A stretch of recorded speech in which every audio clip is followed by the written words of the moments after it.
السلام علیکم ورحمۃ اللہ وبرکاتہ۔ بریانی آج بھی نہیں بکی تھی۔ میرا دل ڈوب رہا تھا۔ دکان والے کو پورے 20,000 روپے دینے تھے۔ 5 دن سے یہی ہو رہا تھا۔ میں آج بھی بریانی لے کر مزار کی طرف چل دیا تھا۔ وہاں بیٹھے ہوئے غریب لوگوں کو کھانا بانٹ کر میں نے خلوص دل سے خدا کو پکارا تھا۔ میری آنکھیں بار بار بھیگ رہی تھیں۔ اسی وقت کسی نے پیچھے سے میرے کندھے پر ہاتھ رکھا تھا اور میں اس شخص کو دیکھ کر حیران و پریشان رہ گیا تھا، کیونکہ میں خاموشی سے بیٹھا اپنی ماں کو دیکھ رہا تھا جو جدوجہد کر کے بریانی پکانے میں مصروف تھی۔ انہیں شوگر کا مرض تھا، مگر اس کے باوجود ہم اپنا گھر چلانے کے لیے کسی بھی حد تک جاتے تھے۔ میں اماں کی ہر کام میں مدد کرتا تھا، لیکن کام کو سنبھالنا اماں کا ہی کام تھا، سامان کو۔ لیکن میرا دل عجیب کیفیت میں مبتلا تھا۔ مجھے بریانی بیچتے ہوئے آج پورے 4 دن بیت گئے۔ آج میرا 5واں دن تھا۔ آج میں نے ارادہ کر لیا تھا کہ میں بازار میں جا کر کھڑا ہوں گا اور دکان والے بھی مجھے 20,000 دینے تھے۔ 4 دن سے میں نے اپنی بنائی ہوئی بریانی مزار پر جا کر لنگر کر رہا تھا، کیونکہ جب شام ہو جاتی مجبوراً مجھے وہ پوری بریانی بانٹنی پڑتی، کیونکہ اگر میں انہیں نہیں بانٹتا تو اگلے دن وہ پورا سامان خراب ہو جاتا اور مجھے مزید تکلیف ہوتی۔ اماں مجھے دیکھتے ہوئے بولی، آج میں نے لاگت کا سامان زیادہ لگا دیا ہے، تم محنت کرنا، آج تمہاری بریانی فروخت ہو جائے گی۔ بس ہمت رکھو، حوصلہ مت ہارو۔ تمہارے بابا جان کہتے تھے کہ جب انسان کی لگن کے ساتھ کام کیا جاتا ہے تو رب العزت اس کام میں اس انسان کا ہاتھ ضرور تھامتا ہے۔ میری دعا ہے تم لازمی کامیاب ہوگے۔ جبکہ میں اماں کو دیکھتے ہوئے بولا، 4 دن سے آپ یہی بول رہی ہیں، لیکن چاروں دن مجھے مایوسی کا سامنا کرنا پڑا ہے۔ اماں ایک کام کرتے ہیں کہ ہم کوئی اور کاروبار شروع کر لیتے ہیں، یہ تو ہمیں بس صرف اور صرف نقصان ہی پہنچا رہا ہے۔ مجھے سمجھ نہیں آ رہی، پورے 4 دن بیت گئے لیکن کوئی آدھا کلو بریانی بھی خریدنے نہیں آیا، اور ہم اتنا بڑا بھگونا بنا کر لے جاتے ہیں۔ مجھے لگ رہا ہے کچھ تو گڑبڑ ضرور ہے۔ جبکہ میری اماں بولی، یہی بات مجھے سمجھ نہیں آ رہی۔ لوگ ٹیسٹ کریں گے تبھی تو معلوم ہوگا کہ بریانی کیسی بنی ہے، اس کا ذائقہ کیسا ہے۔ مگر تم حوصلہ رکھو، آج اور بریانی بیچ کر دیکھو، اگر نتیجہ صفر نکلا تو پھر ہم کچھ سوچیں گے۔ اماں کی بات سن کر میں پریشانی سے بولا تھا، آپ کی بات ٹھیک ہے، لیکن اماں اب نتیجہ اگر صفر نکلا تو بڑی پریشانی کا سامنا کرنا پڑے گا، کیونکہ دکاندار کو پیسے ادا کرنے ہیں۔ میری اماں بریانی میں چمچ ہلاتے ہوئے بولی، تم بہت حوصلہ ہار رہے ہو، اس طرح سے مت سوچو، رب العزت نے اس میں بھی کوئی نہ کوئی مصلحت رکھی ہے۔ جبکہ میں کچھ بھی نہیں بولا، مجھے سمجھ ہی نہیں آ رہا تھا میں اماں کی باتوں کا جواب کیا دوں۔ بے شک وہ بالکل ٹھیک بول رہی تھی۔ رب العزت کے ہر کام میں کوئی نہ کوئی مصلحت ہوتی ہے، لیکن کچھ چیزیں ایسی ہوتی ہیں کہ جس میں انسان پریشان ہی ہوتا ہے۔ کچھ دیر کے بعد ہی اماں نے آخری دم بریانی کو لگا دیا اور مجھے دیکھتے ہوئے بولی، تم ٹھیلا لے کر آؤ، میں باقی کا سامان تیار کر لیتی ہوں۔ ان کی بات سن کر میں باہر کی طرف چلا گیا۔ لبوں پر صرف ایک دعا تھی، اے میرے مالک، اے میرے اللہ، میری مشکل آسان فرما۔ مسلسل 5 دن گزر گئے تھے۔ اگر آج ہی مجھے فائدہ نہیں پہنچا تو بہت نقصان پہنچے۔ میں دکاندار کے پیسے کیسے ادا کروں گا؟ یہ سوچ سوچ کر میرا دل و دماغ خالی ہو رہا تھا۔ ٹھیلے والے کی دکان پر جا کر میں نے اسے تھوڑا سا کرایہ مانگ دیا بھی تھا اور ایک ٹھیلا لے کر اپنے گھر آ گیا۔ اس دوران اماں پیاز، چٹنی وغیرہ بھی تیار کر رہی تھی۔ ان کے ساتھ مل کر میں نے بھگونا ٹھیلے پر رکھا اور سامان سجا کر کچھ دیر گلی میں کھڑا آس بھری نگاہوں سے آنے جانے والے لوگوں کو دیکھ رہا تھا۔ شاید کوئی مجھ سے ایک پاؤ ہی بریانی ہی خرید لے، مگر ہر کوئی شخص صرف مجھے دیکھ رہا تھا اور جاتا جا رہا تھا۔ نہ جانے کیوں ان سب کی نظریں مجھ پر پڑتی تھیں۔ ایک عجیب تھا خیال مجھے پیش نظر آ گیا تھا۔ ایسا لگتا تھا جیسے وہ مجھے کچھ بتانا چاہتے ہوں، مگر میں ان کی بات سمجھ نہیں پا رہا تھا۔ کافی دیر دروازے پر کھڑے رہنے کے بعد میں نے اپنا ٹھیلا گھسیٹتا ہوا بازار کی طرف چل دیا۔ یہاں پر کافی ٹھیلے موجود تھے، کپڑے کی دکانیں، اسکول اور کئی چیزیں تھیں، اس لیے مجھے مکمل یقین تھا کہ آج میری بریانی بک جائے گی اور میں پیسے لے کر ہی گھر جاؤں گا۔ اس بات سے بے خبر کہ میری زندگی میں صرف اور صرف تکلیف ہی ہے، ابھی میں ٹھیلا لے کر ایک کونے میں کھڑا ہی تھا کہ اچانک 4 آدمی میرے سر پر نازل ہوئے اور مجھے دیکھتے ہوئے بولے، کس کی اجازت سے تم یہاں ٹھیلا لے کر آئے ہو؟ کیا تم نے کمیٹی ممبر سے یہ جگہ خریدی ہے؟ میں نے حیران ہو کر ان لوگوں کو دیکھا تھا، ان کی باتیں میری سمجھ سے باہر تھیں۔ جب ایک آدمی مجھے دیکھتے ہوئے بولا، جلدی جواب دو تاکہ ہم لوگ آگے جائیں، ورنہ ابھی کے ابھی سلیم بھائی کو فون کر کے ہم پوچھ لیں گے، نام کیا ہے تمہارا؟ ان کی بات سن کر میں فوراً سے بولا، میں آپ کی بات سمجھ نہیں پا رہا، میں تو آج ہی یہاں پر آیا ہوں۔ کون سلیم بھائی؟ اور کون سی جگہ مجھے خریدنی ہے؟ میری بات سن کر ایک آدمی بولا، یہ جگہ ہے، مختص ہوتی ہے، یہاں پر وہی کھڑے ہوتے ہیں لوگ جو کمیٹی ممبر کو پیسے دیتے ہیں، یہاں بلا وجہ کوئی بھی شخص آ کر کھڑا نہیں ہو سکتا۔ ان لوگوں کی بات سن کر مجھے پریشانی ہوئی تھی، میں ان کو دیکھتے ہوئے بولا، بھائی میں جگہ خرید نہیں سکتا، لیکن آج کا کرایہ دے سکتا ہوں۔ 4 دن بیت گئے ہیں، میری ایک پاؤ بریانی نہیں بکی۔ مجھے میرے دوستوں نے بتایا تھا کہ یہاں پر بہت جلدی ایک ایک چیز بک جاتی ہے، آج خدا کے لیے مجھے کھڑا ہونے دیں۔ جبکہ وہ لوگ سر نفی میں ہلاتے ہوئے بولے، تم کرایہ بھی نہیں دے سکتے، اگر تمہاری حالت اتنی پتلی ہے بہتر ہے اپنا ٹھیلا ہٹاؤ، یہاں پر کوئی اور آدمی کھڑا ہوتا ہے۔ جبکہ میں ان کے آگے ہاتھ جوڑ کر بولا، ایسا مت کرو، میں اپنی پوری سیٹنگ کر چکا ہوں، میں کہاں جاؤں گا؟ جبکہ ایک آدمی میرا گریبان تھام کر بولا، سمجھ نہیں آ رہا؟ یہ تمہارے باپ کی جگہ نہیں ہے جہاں تم قبضہ کر کے کھڑے ہو گئے ہو اور ہاتھ جوڑ کر ہمدردی وصول کرنا چاہتے ہو۔ اپنا ٹھیلا لو اور یہاں سے دفع ہو جاؤ۔ اگر ہم ہر ایک کے ساتھ ہمدردی دکھاتے رہے تو ہم کہاں سے کھائیں گے؟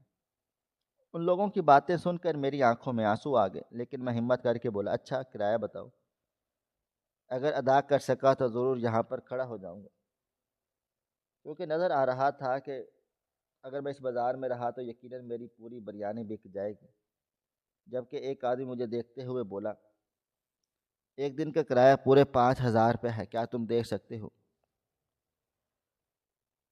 جبکہ میں نے حیرت سے ان لوگوں کی طرف دیکھا اور فوراً سے بولا، نہیں بھائی آپ جھوٹ بول رہے ہیں، 5,000 ایک دن کا کرایہ اتنی سی جگہ کا ہو ہی نہیں سکتا، آپ لوگ مجھے بگانا چاہتے ہیں۔ ایک بھائی کے ساتھ آپ ایسا کرو گے؟ مسلمان آپس میں بھائی بھائی ہیں، خدا را میری بات بھی ابھی میں اپنا جملہ مکمل کرتا اس سے پہلے ان لوگوں میں سے ایک طاقتور آدمی میرے قریب آیا اور مجھے زور سے دھکیلتے ہوئے بولا، یہاں سے اپنا سامان اٹھاؤ اور جاؤ، ورنہ ابھی کے ابھی تمہاری بریانی ہم نیچے پھینک دیں گے۔ وہ لوگ فرونیت پر اتر آئے تھے، کافی سارے لوگ اب ہمارے درمیان جمع ہونے لگے تو میں نے چپ چاپ ٹھیلے کے ساتھ لگائے ہوئے پتھر کو ہٹانے لگا تھا۔ میں بہت شریف آدمی تھا، جب سے میرے باپ کا انتقال ہوا تھا میں سب سے لڑنا جھگڑنا چھوڑ دیا تھا، کسی سے بات کرنے کے لیے سے پہلے بھی میں کئی دفعہ گھبراتا تھا۔ میرے بابا جب حیات تھے ہمیں کسی چیز کی پریشانی نہیں تھی، ان کی سرکاری نوکری تھی، جس سے ہمارا گھر کا گزر بسر بہت آسانی سے ہو جاتا تھا، مگر جب سے وہ اس دنیا سے رخصت ہوئے تھے ہماری پریشانیاں بڑھ گئی تھیں۔ میں نے اپنی آنکھوں میں آئی ہوئی نمی کو صاف کیا تھا اور ان لوگوں کو ایک نظر دیکھ کر بولا، ایک دن ایسا ضرور آئے گا جب میں یہاں کھڑے ہو کر تم سب کو حوالات کے پیچھے کرواؤں گا۔ یہ گناہ ہے، یہ سرکار کی زمین ہے جہاں پر سب کھڑے ہو سکتے ہیں، لیکن تم جیسے لوگ اس بات کو نہیں سمجھ سکتے۔ میں نے یہ کہہ کر اپنا ٹھیلا آگے بڑھا دیا۔ بلا وجہ کھڑے ہو کر میں مزید ضلالت نہیں چاہتا تھا۔ مجھے اب سمجھ نہیں آ رہا تھا میں کہاں پر جاؤں۔ میرے پاس کوئی ایسی جگہ نہیں تھی جہاں پر میری بریانی جلد فروخت ہو سکے۔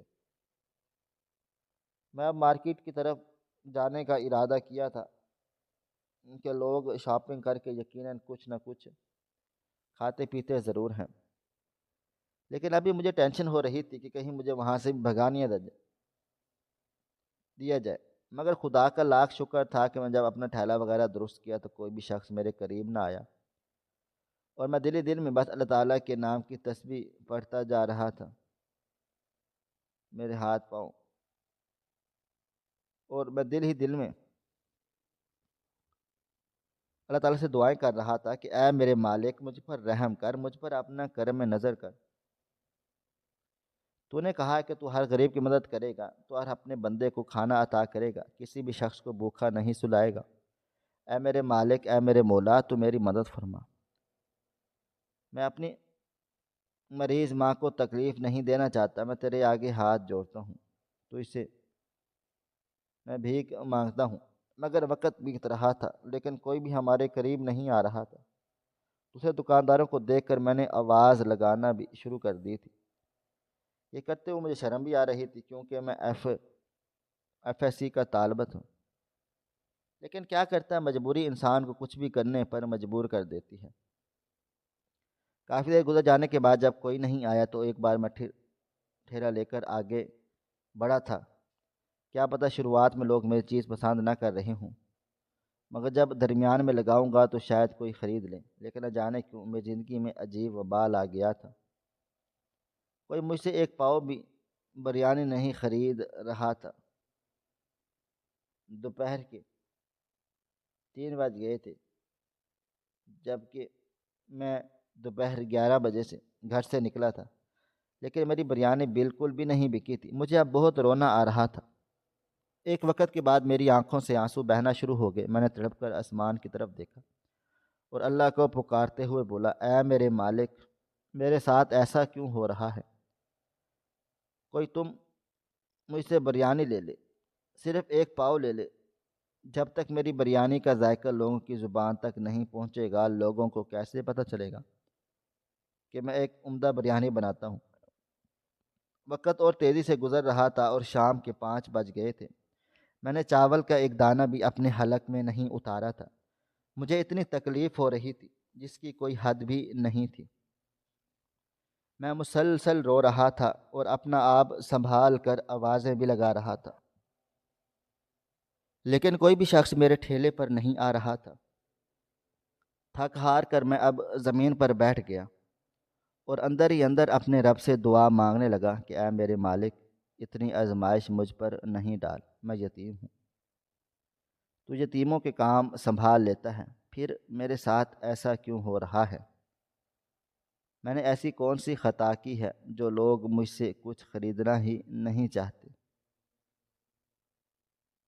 حالانکہ میرے برابر میں موجود اسٹال کافی بہترین چل رہے تھے۔ زیادہ تر لوگ گول گپے، شربت، اس کے علاوہ اور بھی بہت سی اشیاء بیچ رہے تھے، لیکن بریانی والا صرف میں تھا۔ اس کے باوجود کوئی مجھ سے نہیں لے رہا تھا۔ اب شام کے 6 بج چکے، سردیوں کا موسم تھا، ایسے اندھیرا شروع ہو گیا۔ تھک ہار کر میں نے اپنی آنکھیں صاف کی تھی اور اپنا ٹھیلا گھسیٹتا ہوا مزار کی طرف لے کر بڑھ گیا۔ میں بری طرح سے ٹوٹ چکا تھا۔ میں نے دل ہی دل میں طے کر لیا، بریانی نہیں بیچوں گا، کوئی معمولی نوکری تلاش کر لوں گا۔ بلا وجہ 20,000 روپے کا ادھار بھی ہو گیا، وہ بھی اب مجھے ادا کرنا ہے۔ ایک نئی ٹینشن میرے سر پر سوار تھی۔ ابا جان کی پینشن کے معاملات بھی حل نہیں ہو رہے تھے۔ اگر ان کی پینشن آ جاتی تو ہماری کچھ مشکلات حل ہو سکتی تھی۔ میں سیدھا اپنا ٹھیلا لے کر مزار پر آ گیا۔ وہاں پر کافی فقیر مسافر نے سب کچھ اور زیارات والے لوگ بیٹھے ہوئے تھے۔ میں نے ہتھیلی میں ڈال کر وہیں پر بریانی بانٹنا شروع کر دی۔ چند لمحے میں میرے ٹھیلے کے قریب بھیڑ لگ گئی، میری آنکھوں سے آنسو ٹپک رہے تھے اور میں اپنی محنت کی کمائی وہی بریانی کو لوگوں میں تقسیم کرتا جا رہا تھا۔ جب میرے بابا جان حیات تھے، ہم اکثر جمعے کے دن یہاں آ کر کچھ نہ کچھ ضرور بانٹا کرتے تھے، مگر مجھے ہرگز معلوم نہ تھا کہ ابا جان کے مر جانے کے بعد میں روز یہاں پر بریانی بانٹوں گا۔ پورا بھگونا ختم کر دینے کے بعد میں وہیں چوکھٹ پر بیٹھ گیا اور ٹھنڈے فرش پر مجھے سکون مل رہا تھا، لیکن ایک بے چینی تھی جو میرے پورے وجود میں سرایت کر رہی تھی۔ میری آنکھوں سے آنسو اب خود بخود بہنا شروع ہو گئے تھے۔ آج کے دن جتنا میں نے اپنے آپ زندگی کو کوسا تھا، شاید ہی میں نے کبھی ایسا کیا ہو۔ بابا کے انتقال پر میں اتنا نہیں رویا تھا، شاید ان کا اچانک اس دنیا سے چلے جانا مجھے توڑ چکا تھا۔ کافی دیر تک میں وہیں بیٹھا رہا اور پھر وہاں کے چوکیدار کو ٹھیلے کا خیال رکھنے کی تاکید کر کے میں وضو خانے کے لیے چلا گیا تھا، اور پھر مغرب کی اذان ہو چکی تھی۔ میں نے مزار کے صحن میں ہی نماز ادا کی اور بارگاہ الہی میں ہاتھ بلند کیے۔ میں کچھ دیر بالکل خاموش رہا اور پھر اپنے خالی ہاتھوں کو دیکھنے لگا تھا۔ باپ کے مر جانے کے بعد آج مجھے شدت سے احساس ہو رہا تھا کہ 4 دن میں ہی میری بریانی نہیں بکی تھی، مگر آج 5واں دن بھی میں بری طرح سے ٹوٹ گیا تھا۔ کوئی بھی انسان ہو، جب اس کے سر پر باپ کا سایہ نہ ہو تو ایک مضبوط سہارا نہ ہو، اس کی حالت مجھ جیسے انسان کی مانند ہو جاتی ہے۔ چند لمحوں بعد مجھے میری زبان سے لرزتی ہوئی آواز میں اللہ نکلا اور میں پھوٹ پھوٹ کر رونا شروع ہو گیا۔ میں باقاعدہ آواز سے رو رہا تھا، شاید آج میں بری طرح سے ٹوٹ چکا تھا، زندگی سے ہار چکا تھا۔ گھر پر میری شوگر کی مریضہ ماں انتظار کر رہی تھی، ان کی دوائیاں آنی تھی اور ان کے کئی اخراجات تھے جو اب میرے ذمہ تھے۔ میں بے اختیار بولا، بابا میں آپ کی ذمہ داری نہیں سنبھال پا رہا، میں ابھی بہت چھوٹا ہوں، مجھے بالکل اندازہ نہیں تھا کہ آپ اس بھری دنیا میں مجھے اچانک تنہا چھوڑ کر چلے جائیں گے۔ کیا آپ کو ایک دفعہ خیال نہیں آیا کہ آپ کا شمس ابھی بہت چھوٹا ہے، اس میں اتنی عقل اور سمجھ نہیں ہے کہ وہ دنیا کی آنکھوں میں آنکھیں ڈال کر یہاں کا مقابلہ کر سکے؟ اگر آپ کو اندازہ تھا کہ آپ اتنی جلدی اس دنیا سے چلے جائیں گے تو کم از کم مجھے سمجھدار کر کے چلے جاتے، مجھے اتنی عقل سمجھ دے جاتے کہ میں کچھ پیسے کمانے کی صلاحیت پکڑ لیتا۔ اب اچانک سے مجھ پر اتنی ذمہ داریوں کے پہاڑ توڑے جائیں گے تو میں کیسے سب کچھ سنبھالوں گا؟ یہ کہتے ہی میں ایک بار پھر رو پڑا۔ کافی دیر تک میں سر جھکائے اللہ کے سامنے روتا رہا اور پھر بے اختیار ان کو پکارتے ہوئے بولا، اے میرے پروردگار، اے میرے مولا کریم، اے میرے رب، تو میری مشکلات سے واقف ہے، تو جانتا ہے کہ میں کس حالات سے گزر رہا ہوں۔ تو نے ہر جاندار کی خوراک کا خیال وعدہ کیا ہے، تو نے کہا ہے کہ تو کبھی کسی کو بھوکا نہیں سونے دے گا۔ اے میرے مالک، میرے ملک میں بھی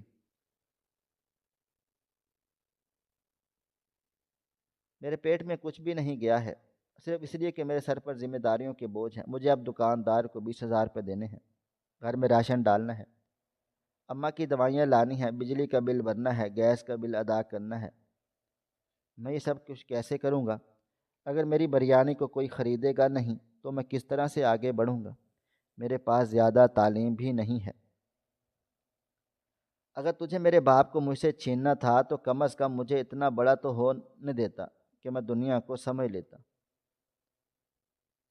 اے میرے مالک، میری مشکلات کو آسان فرما دے اور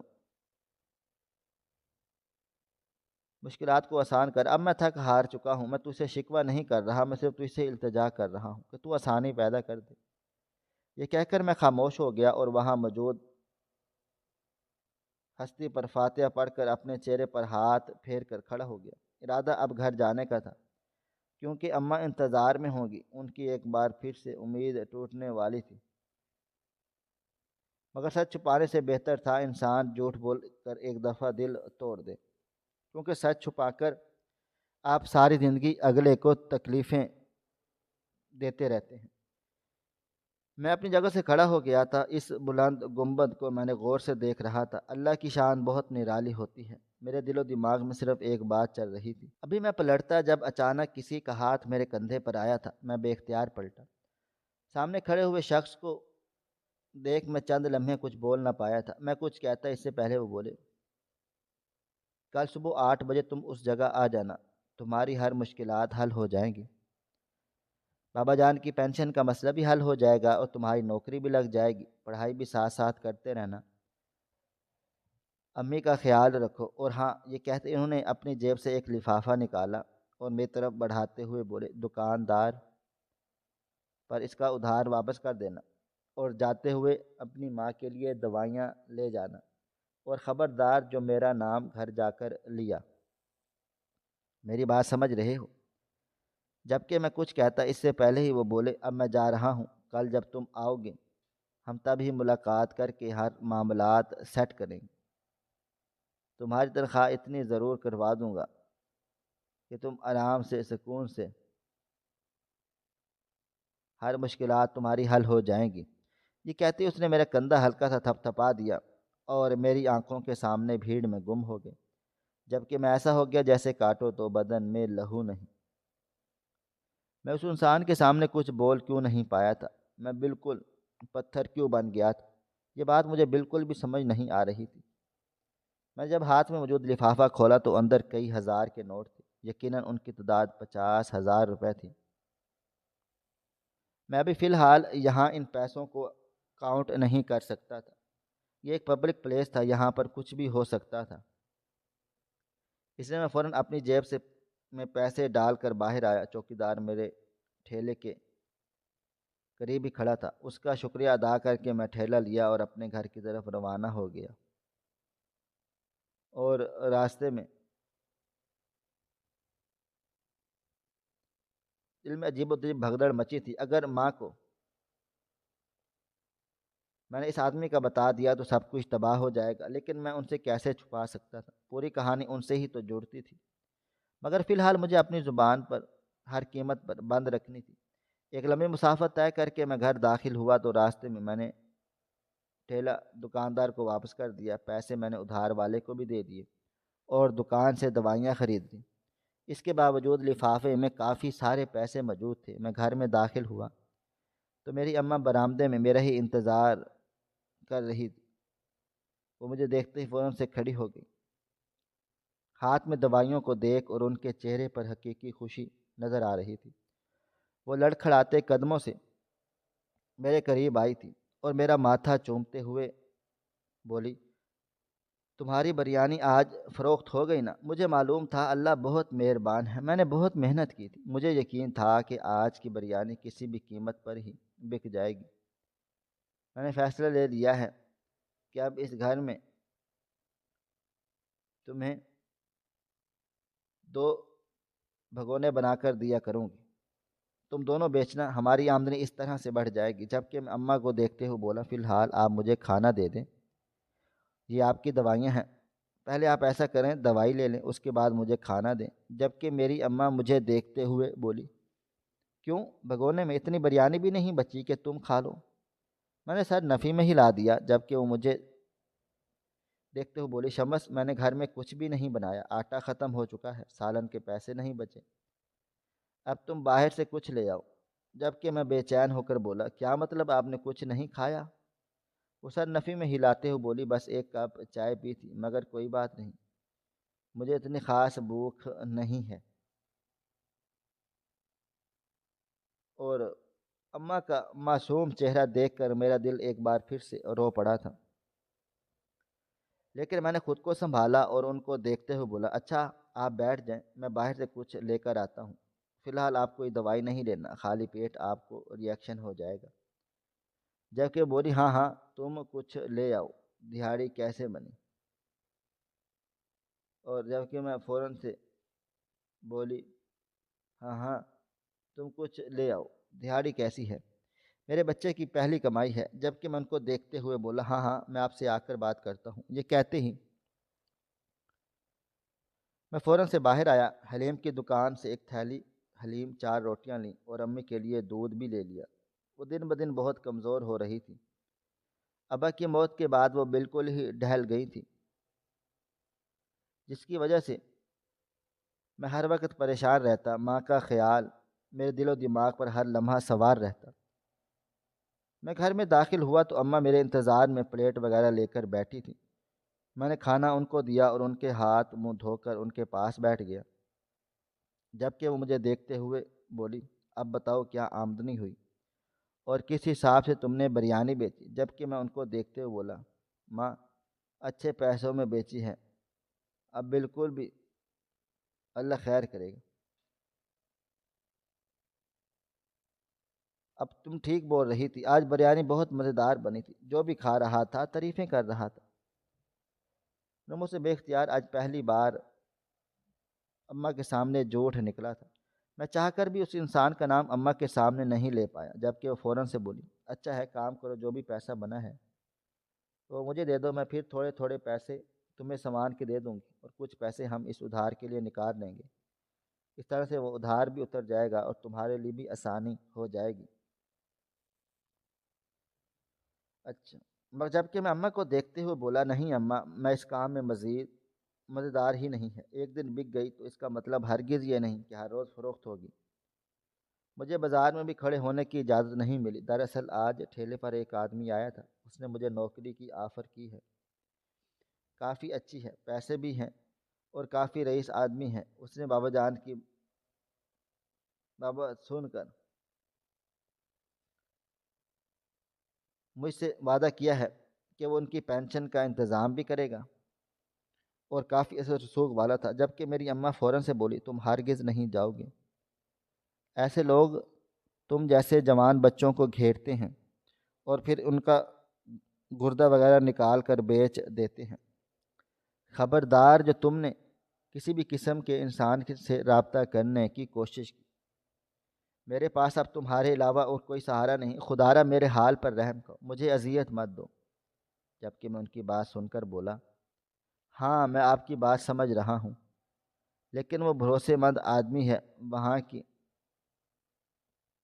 کافی لوگ اس کو جانتے ہیں اور وہ مجھے بھی کافی مہذب گھرانے سے لگ رہا تھا۔ اس نے اپنا کارڈ وغیرہ بھی دیا ہے، آج اس کی آمدنی بھی اچھی خاصی ہوئی ہے۔ اگر میری نوکری وہاں نہیں لگی تو مجھے سیلری پیکج سمجھ نہیں آیا تو میں اس کے پاس نوکری نہیں کروں گا، مگر ایک دفعہ جانے میں حرج نہیں ہے۔ جبکہ میری ماں مجھے دیکھتے ہوئے بولی اگر ایسی بات ہے تو میں تمہارے ساتھ چلوں گی، تم ابھی صرف 20 سال کے ہو، خدا را میرے حال پر رحم کرو، میں تمہیں اتنی آسانی سے کھو نہیں سکتی، تمہارے باپ کو کھو دیا، تمہیں کھونے کا دم مجھ میں نہیں ہے۔ ماں کی بات سن کر میں کچھ دیر خاموش رہا۔ ان کو ساتھ لے جانے میں کوئی مسئلہ نہیں تھا، لیکن اگر وہ اس آدمی کو دیکھتی تو یقیناً وہ مجھے وہیں پر قتل کر دیتی یا اس آدمی کو مار دیتی۔ میں چند لمحے خاموش رہا، پھر ان کو دیکھتے ہوئے بولا نہیں کل آپ نہیں جا سکتی، آپ کی طبیعت اتنی خاص نہیں ہے، اور امی آپ اچھی طرح سے جانتی ہیں دفتر وغیرہ کے معاملات مرد حضرات ہی دیکھیں تو زیادہ بہتر ہوتا ہے۔ بابا آپ کو ہمیشہ 7 پردوں میں چھپا کر رکھتے تھے، ان کی عادات میں شمار تھا، اور مشب پردوں میں رکھنا۔ آپ پر بے پردہ کیوں ہونا چاہتی ہیں؟ ان کی روح کو تکلیف کیوں پہنچانا چاہتی ہیں؟ کہ آپ میری بات سن کر میری اماں بولی اگر تم کسی غلط ہاتھوں میں چلے گئے تو یہ زیادہ تکلیف دینے والی بات ہوگی، یا تو پھر یہ تم یہ نوکری نہیں کرو یا پھر مجھے اپنے ساتھ لے چلو، کیونکہ میں تمہارے بغیر نہیں رہ سکتی، میں تمہیں اب نہیں کھو سکتی، کیونکہ اب میرے پاس تمہارے علاوہ کوئی جمع پونجی نہیں ہے۔ اماں کی بات سن کر میں تھوڑا سا پریشان ہو گیا۔ کھانا بہت مشکلوں سے میں نے اپنے حلق میں اتارا اور چپ چاپ اندر جا کر لیٹ گیا۔ کمرے میں آ کر میں نے پیسے بھی کاؤنٹ کر لیے تھے اور میرے سوچنے کے بالکل ٹھیک مطابق وہ 50,000 روپے ہی تھے۔ جن میں سے میں تقریباً 23,000 کے قریب خرچ ہو گئے۔ میرا دل چاہ رہا تھا کہ اماں کو بتاؤں کہ ادھار کے پیسے میں اتار آیا ہوں، اس کے علاوہ بھی میرے پاس کافی پیسے موجود ہیں، لیکن ہمت بالکل نہیں تھی۔ چند لمحے بعد دروازہ کھٹکا تھا، فوراً ہی اٹھ کر بیٹھ گیا۔ کمرے میں اماں آئی تھی، میرے قریب بیٹھتے ہوئے بولی، دیکھو شمس، میں تمہاری بات سمجھ رہی ہوں، تم یقیناً میری وجہ سے پریشان ہوں گے۔ اوہو، میں میں بہت چھوٹی چھوٹی باتوں پر کتنا زیادہ ریئیکٹ کرنے لگ گئی ہوں، لیکن تم نہیں جانتے جب سے میں نے تمہارے باپ کو کھو دیا ہے، مجھ میں ہمت نہیں ہے کہ میں تمہیں ذرا سا بھی جدا کر دوں۔ تمہیں جب میں کام پر بھیجتی ہوں تو سارا دن مسلح پر بیٹھی رہتی ہوں کہ تم جہاں بھی ہو اللہ تمہیں اپنے حفظ و امان میں رکھے۔ تم نہیں جانتے جب سے میں نے تمہارے باپ کو کھویا ہے میرا دل کتنا چھوٹا ہو چکا ہے۔ اماں کی بات سن کر میں فوراً سے بولا، لیکن اماں اگر اسی طرح آپ کریں گی تو میں کس طرح سے کامیاب ہوں گا؟ میں آپ کو مزید تکلیف نہیں دینا چاہتا، بریانی کا کام ہمارے لیے نہیں بنا۔ میں ایک پڑھا لکھا نوجوان ہوں، آگے بھی تعلیم حاصل کرنا چاہتا ہوں۔ اگر بابا جان زندہ ہوئے تو لازمی طور پر میں ان سے اپنا ایڈمیشن یونیورسٹی میں داخلہ لیتا، لیکن اب اگر میرے پاس یہ موقع آ رہا ہے تو میں اسے ضائع نہیں ہونے دے سکتا۔ بعض اوقات اللہ تعالیٰ ہمیں موقع دیتے ہیں، لیکن ہم اپنی کوتاہی کی وجہ سے ایسے بڑے بڑے موقعوں کو ضائع کر دیتے ہیں۔ آپ پریشان نہ ہو، میں آپ کو اس آدمی کا نمبر وغیرہ دے کر جاؤں گا، اگر مجھے ذرا سا بھی دیر ہوئی تو آپ کانٹیکٹ کر لینا۔ جبکہ میری ماں مجھے دیکھتے ہوئے بولی، شمس میرا دل نہیں مان رہا، لیکن ہاں اگر تم کہتے ہو تو میں راضی ہو جاتی ہوں، کیونکہ گھر چلانے کے لیے کوئی ایک بندہ قربانی ضرور دے گا۔ یہ کہہ کر انہوں نے میرا کندھا اس انداز میں تھپ تھپایا تھا کہ انہوں نے اور کمرے سے چلی گئی، جبکہ میں کچھ دیر خاموش رہا تھا۔ مجھے معلوم تھا جب ماں امی کو سچائی معلوم ہوگی تو ٹوٹ جائیں گی اور مجھ سے بات نہیں کریں گی، لیکن مجھے یقین تھا جب انہیں معلوم ہوگا کہ وہ شخص مجھے بتانا چاہتا ہے، کچھ بنانا چاہتا بھی ہے، تو وہ معاف بھی کر دیں گی۔ کوئی بھی ماں اپنی اولاد کو ناکام نہیں دیکھنا چاہتی، اور جس طرح کے حالات ہمارے چل رہے تھے، امی چاہتی تھی کہ میں جلد کامیاب ہو جاؤں اور ایک زندگی میں پرسکون طریقے سے شروع کر سکوں۔ میری پوری رات بہت عجیب گزری، بار بار بابا کی نصیحتیں، اماں جان کا وہ وقت یاد آ رہا تھا، لیکن انسان جب بے بس ہوتا ہے تو وہ ہر کام کرنے کے لیے تیار ہو جاتا ہے جس کی اسے اجازت نہیں ہوتی۔ اگلی صبح کا سورج پوری آب و تاب سے روشن ہوا تھا۔ فجر کی اذان پر میری آنکھ کھل گئی۔ نماز وغیرہ ادا کر کے میں تھوڑی دیر مزید سو گیا تاکہ جب میں ان کے پاس جاؤں تو آرام سے انٹرویو دے سکوں۔ امی نے مجھے 9 بجے جگایا تھا، میں نے جلدی جلدی تیار ہوا۔ آج میں نے پینٹ شرٹ کا انتخاب کر لیا تھا، کیونکہ جس انسان کے پاس میں جا رہا تھا وہ بہت امیر شخصیت تھا۔ تیار ہو کر میں باہر آیا تو امی برآمدے کی چارپائی پر میرا ناشتہ لیے بیٹھی تھی۔ میں فوراً ان کے قریب بیٹھ گیا، عقیدت سے ان کا ہاتھ چوم کر اپنی آنکھوں سے لگایا تھا اور ان کو دیکھتے ہوئے بولا، امی ابھی فی الحال میں جا رہا ہوں، راستے میں کچھ کھا لوں گا۔ جبکہ وہ بولی، اتنے پیسے ضائع مت کرو، ابھی ہمیں کرایہ بھی دینا ہے اور تم نے مجھے جو پیسے کمائے تھے وہ نہیں دیے۔ میں کچھ سوچ کر واپس کمرے کی طرف گیا اور اس میں سے 5,000 روپے نکالے تھے اور امی کے ہاتھ میں لا کر تھما دیے، جبکہ وہ ہزار ہزار کے نوٹ دیکھتے ہوئے بولی کہ تم سے بریانی خریدنے والے لوگ 1,000 کا نوٹ لائے تھے، 100 کے نوٹ کہاں گئے؟ جبکہ میں ان کو دیکھتے ہوئے بولا، وہ میں نے کھلے پیسے دے کر بندھے ہوئے نوٹ لے لیے تاکہ جلدی خرچ نہ ہو۔ جبکہ امی مجھے دیکھتے ہوئے بولی، اب تم باہر جا رہے ہو، کم از کم جیب میں 2,000 روپے رکھو، راستے کا مسئلہ ہے، ہر انسان سوچ سمجھ کر نکلتا ہے۔ جبکہ بولا، نہیں امی کچھ پیسے ہیں میرے پاس، میں ایڈجسٹ کر لوں گا۔ اچھا آپ مجھے بتائیں کہ آپ نے دوائی وغیرہ لی ہے؟ جبکہ وہ بولی، تم میرے ساتھ بیٹھ کر کچھ کھاؤ گے تبھی تو میں دوائی لوں گی۔ ان کی بات سن کر میں نے گھڑی کی طرف نظریں گھمائی تھیں، گھڑی 9:30 بتا رہی تھی، مگر اماں کی بات میں نہیں ٹال سکا تھا۔ مجھے معلوم تھا اگر میں گھر سے بھوکھا نکلا تو وہ تب تک اپنے حلق میں نوالہ نہیں اتاریں گی جب تک میں صحیح سلامت لوٹ نہیں آتا، اس لیے میں ان کے پاس بیٹھ گیا، کھانا تناول کرنے لگا۔ ناشتہ وغیرہ کر کے میں نے ایک بار پھر امی کا ہاتھ چوما اور خدا حافظ بول کر فوراً سے گھر سے نکل گیا۔ ایڈریس میں نے گوگل پر نکال لیا۔ بابا جان کی زندگی میں ایک ٹچ موبائل میرے پاس آ گیا تھا، اس لیے میں نے ایڈریس مجھے پریشانی نہیں ہوئی۔ ہمارے گھر سے ان کی کمپنی تقریباً کوئی آدھا گھنٹہ دور تھی۔ میں نے پرائیویٹ رکشہ کر لیا تھا۔ ایک لمبی مسافت طے کر کے میں ان کی کمپنی میں پہنچ گیا۔ بڑی سی کمپنی کے سامنے کھڑے ہو کر میں نے گہری سانس لی۔ مجھے واقعی گھبراہٹ ہو رہی تھی، نہ جانے اندر جا کر کس طرح کا برتاؤ کروں گا، کس طرح کی بات کروں گا، یہ سوچ سوچ کر میری جان ہلکان ہو رہی تھی۔ کچھ سال پہلے جب ہمارا سامنا ہوا تب ہم ایک دوسرے کو گالیاں دے رہے تھے، آج میں ان کے سامنے بھیک کے طور پر جا رہا تھا۔ میں نے اپنی آنکھوں کو صاف کیا اور اپنے اندر ڈھیروں اعتماد ان کی کمپنیوں میں داخل ہو گیا تھا۔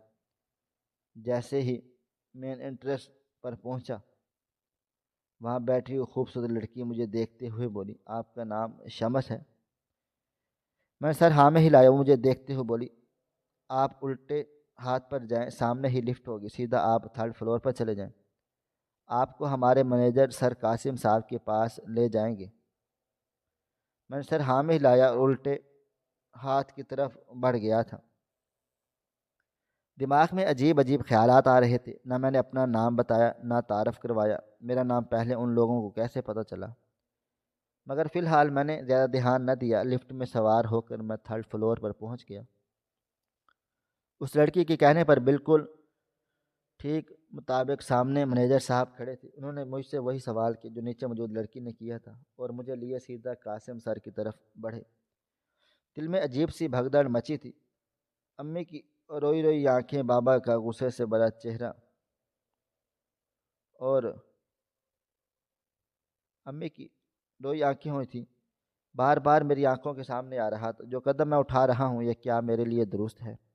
اس طرح کے کئی سوالات میرے دل و دماغ میں گونج رہے تھے، لیکن اس وقت میں اتنا بے بس تھا کہ مجبوراً مجھے یہ قدم اٹھانا ہی تھا۔ مینیجر صاحب مجھے قاسم سر کے کمرے کے پاس چھوڑ کر چلے گئے۔ میں نے گہری سانس لی، دروازے پر دستک دی، اندر سے مجھے بلاوا مل گیا۔ میں فوراً سے گہری سانس لے کر اندر داخل ہوا تو سامنے ہی وہ اپنی کرسی پر بیٹھے ہوئے تھے، اور انہیں دیکھتے ہی میں ہمیشہ مرعوب ہو جاتا تھا، مگر آج پہلی بار سر جھکا تھا۔ مجھے پہلی بار بابا کی باتیں یاد آ رہی تھی۔ کبھی زندگی میں کوئی ضرورت محسوس ہو تو بھیک مانگ لینا، لیکن اس آدمی کے پاس نہیں جانا۔ مگر اس وقت میں بھیک مانگنے کی حالت میں بھی نہیں تھا۔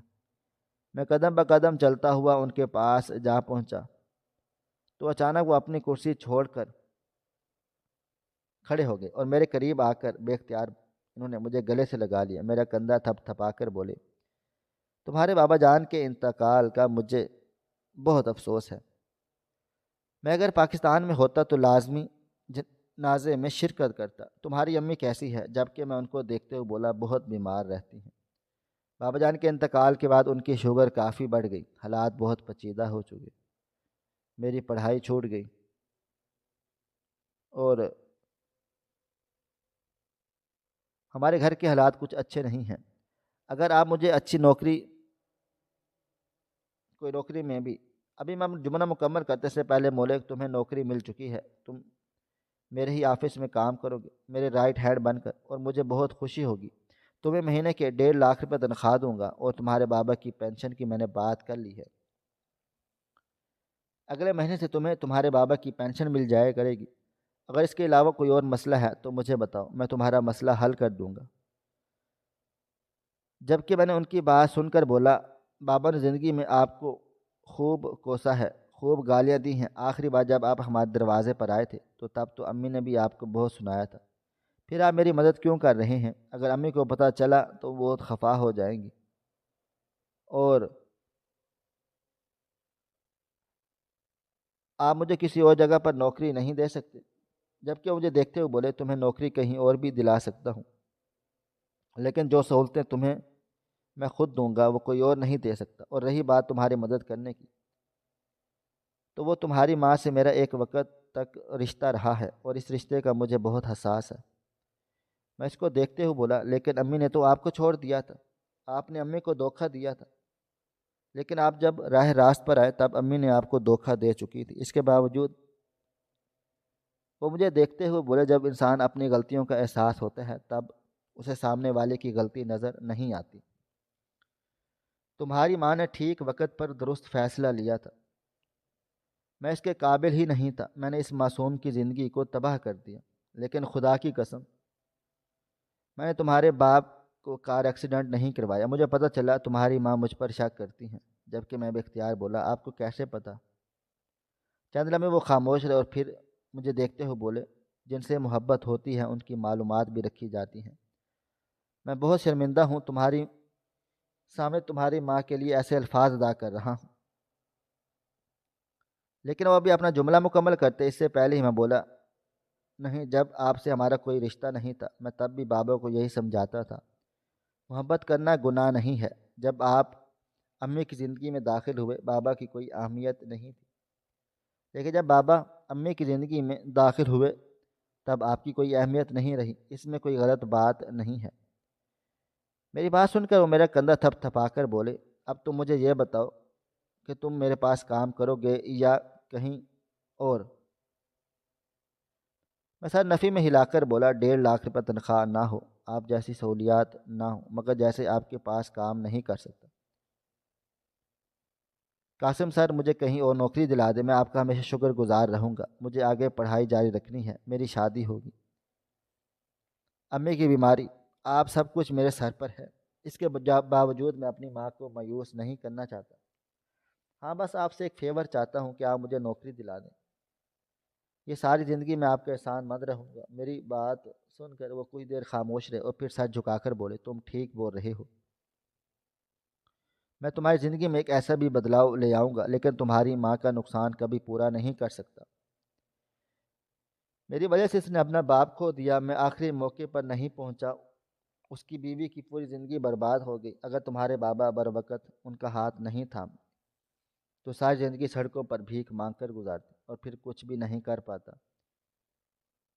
میں تمہاری نوکری کا بندوبست کر دوں گا، تمہیں 1.5 لاکھ تنخواہ ہی ملے گی، لیکن ہاں، سہولتیں میرے جیسے نہیں ہوں گی، تم اتنے پڑھے لکھے نہیں ہو، اس لیے کام تھوڑا مختلف ہوگا، تمہیں لوگوں کے ساتھ ڈیل کرنا ہوگا، تمہاری کنورسیشن سکل بہت اچھی ہے، میرا ایک دوست ہے وہ ایسا ہی لڑکا چاہ رہا ہے۔ مجھے دیکھتے ہوئے بولا، آؤ بیٹھو، ہم ساتھ کافی پیتے ہیں، جبکہ میں ان کو دیکھتے ہوئے بولا، پلیز سر، نوکری کا بندوبست کرتے ہیں، میں آپ کو ہمیشہ یاد رکھوں گا۔ انہوں نے سر ہاں میں ہلایا اور اسی پل مجھے دوسری کمپنی میں بھیج دیا۔ وہاں کے بہت سے مل کر میں مطمئن ہو گیا، انہوں نے میرے ساتھ کافی اچھا برتاؤ کیا، انہوں نے مجھے اپنا رائٹ ہینڈ ہی رکھا تھا۔ دراصل سر قاسم کوئی اور نہیں، میری امی کے عاشق تھے۔ شادی سے پہلے میری ماں اور ان کے درمیان محبت کا رشتہ تھا، مگر وہ میری ماں کو صرف اور صرف پاگل بنا رہے تھے، میٹھی باتوں میں الجھا کر ان کی زندگی کو تباہ کر رہے تھے۔ میرے بابا امی کے کزن تھے، خاندان کے دباؤ میں آ کر امی نے میرے بابا سے منگنی کر لی، لیکن شادی وہ قاسم سر سے ہی کرنا چاہتی تھی۔ انہوں نے تمام معاملات طے کر لیے، شادی کے آخری موقع پر انہیں گھر سے بھگایا اور اسٹیشن پر پہنچنے کا بولا۔ وہ پالس سے سیدھا اسٹیشن پہنچ گئی، لیکن اپنے منصوبے کے مطابق وہ آخری موقع پر اسٹیشن نہیں پہنچے اور امی بدنام ہو گئی۔ بارات لوٹ چکی لیکن بابا نہیں گئے، ان کا کہنا تھا کہ قصور امی کا نہیں ہے، اور وہ خود گئے تھے، امی کو اسٹیشن سے لے کر آئے تھے۔ 4 آدمیوں کے درمیان انہوں نے نکاح کر لیا اور امی کو رخصت کر کے اپنے گھر لے آئے۔ کوئی بھی شخص ان کو اپنانا نہیں چاہتا تھا، پورے خاندان میں بغاوت کر کے انہوں نے امی کے لیے ایک الگ گھر لیا، جہاں وہ ان کے ساتھ اپنی نئی دنیا بسا چکے تھے۔ ٹھیک 5 سال بعد قاسم سر جھکائے بابا اور امی کے درمیان بیٹھے تھے، ان سے معافی مانگی، ان کو یہ پچھتاوا جینے نہیں دے رہا، مگر اس وقت بابا نے ان کا گریبان پکڑ لیا، امی نے انہیں خوب گالیاں دی، اور اسی وقت ان دونوں کے درمیان ایک ایسی جنگ چھڑ گئی جو صرف اور صرف گالیوں گفتار پر ختم نہیں ہوتی تھی۔ جیسے جیسے بڑا ہوتا گیا ہر حقیقت میرے سامنے بھی آ گئی۔ میں شروع سے ہی کھلے دماغ کا انسان تھا، اس لیے مجھے یہ سب کچھ نارمل لگتا، لیکن کہتے ہیں نا، جو انسان سچی محبت کر بیٹھتا ہے وہ عمر بھر رتبہ رشتوں کا تقاضا سب بھول جاتا ہے، اور ایسی محبت قاسم صاحب کو ہو گئی۔ کئی بار میرے دل میں خیال آیا ان سے کہوں کہ آپ میری ماں سے نکاح کر لیں، میری امی کی زندگی سنور جائے گی، مگر میں امی کے سامنے ان کا نام نہیں لے سکتا تھا، کیونکہ وہ ان سے بہت نفرت کرتی تھی، اور ان کی نفرت کا تقاضا یہی تھا کہ اس شخص کا نام بھی میرے سامنے نہیں لیا جائے گا۔ اور آج میں ایک اونچے مقام پر صرف انہی کی وجہ سے ہوں، لیکن میری ماں کو آج بھی حقیقت نہیں پتہ، کیونکہ میں اس دن کے بعد قاسم سر سے نہیں ملا تھا۔ میں نے ماسٹر کر لیا ہے، اور میں اپنی زندگی کو اب بھرپور طریقے سے جی رہا ہوں۔ زندگی میں آپ کے پاس کوئی ایک موقع ایسا ضرور آتا ہے جب اللہ تعالیٰ آپ کو اوپر پہنچانا چاہتے ہیں، بس کوئی نہ کوئی وسیلہ آپ کی زندگی میں بھیج دیتے ہیں۔